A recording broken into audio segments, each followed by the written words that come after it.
What's crazy is there's this cutting edge and important technology, yet no one seems to know much about it. And it could be the next big thing in the automotive safety industry. We spent a lot of time at Consumer Reports testing the latest automotive technology, everything from automated driving systems to the latest in safety technology. But there's one system that you probably have never heard of that both auto manufacturers and regulators have been really slow to adopt. But it could start saving lives immediately. Have you ever heard of V2X? Let me explain. It's known as V2X, or Vehicle to Everything Communication. And it can enable something like a bus, an ambulance, and even your family car to communicate with each other. It can also share information with the city's infrastructure about road conditions, traffic information, and much, much more. V2X can get you where you want to go, on time, and potentially save someone's life. And the thing is, this is not a brand new technology that's just been developed. A number of places have already implemented this to help cities run safely and more efficiently. A perfect example is my hometown of Salt Lake City, Utah. The Utah Department of Transportation is primarily focused on safety. Safety is important to us. We have a goal of zero crashes, zero injuries, zero fatalities. UDOT has been involved with conversations about and planning for connected vehicle infrastructure for probably 15 years. In 2014, we felt like there were a number of places around the country that had started to experiment with DSRC radios. We decided it was time for us to stop just talking about it and get our hands dirty. We ended up deploying DSRC on 24 of 30 intersections on Redwood Road. Redwood Road is a north-south arterial just west of downtown Salt Lake.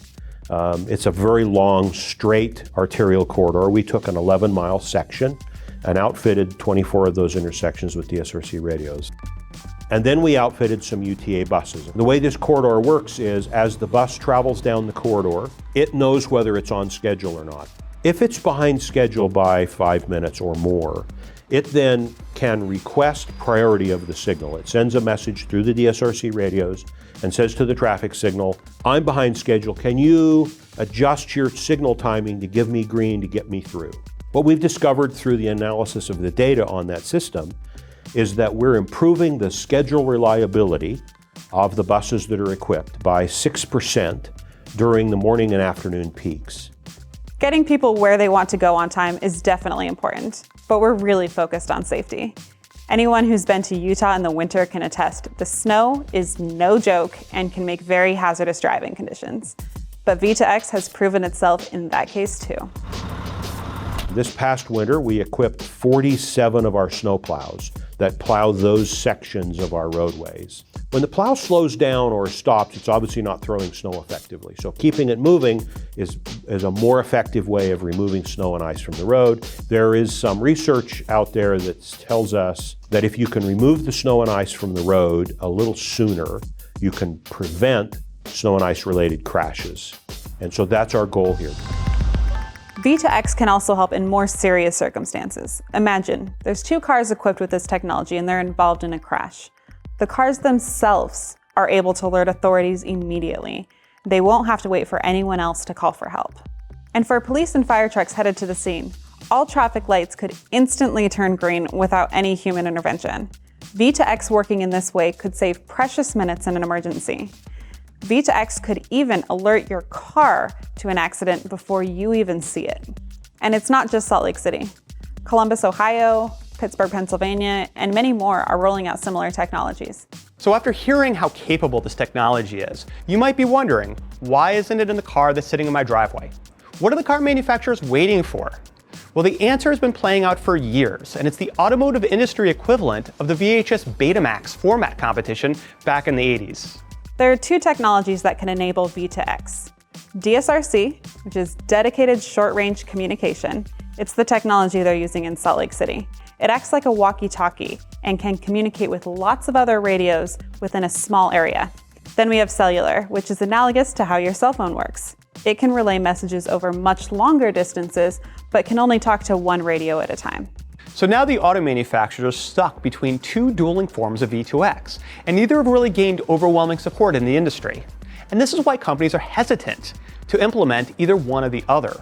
And this is exactly why your car doesn't have this technology. And there's one other problem. The cellular technology?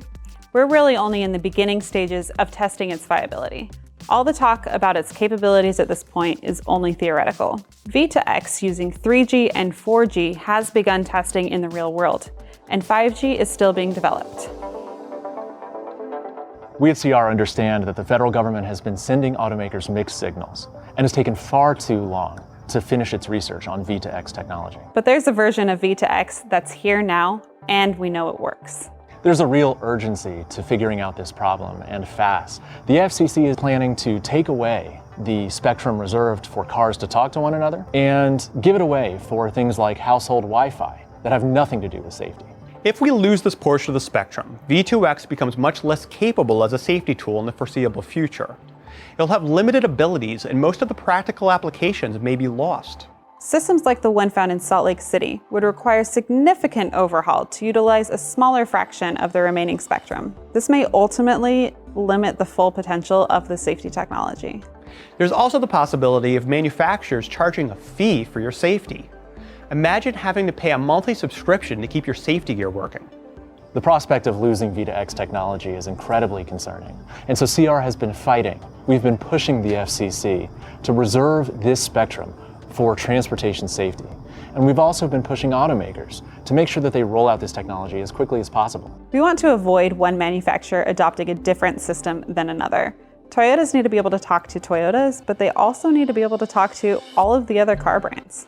In fact, the auto industry is pledged to install 5 million pieces of V2X equipment on vehicles and roadway infrastructure over the next 5 years, but only if the FCC preserves the spectrum. If you want to take action to help stop the FCC from giving away the airwaves necessary for V2X, contact your members of Congress, your representative, and your 2 senators. Tell them to urge the president and his staff to let this plan go no further. They're the ones in the best position to put a stop to this at this point.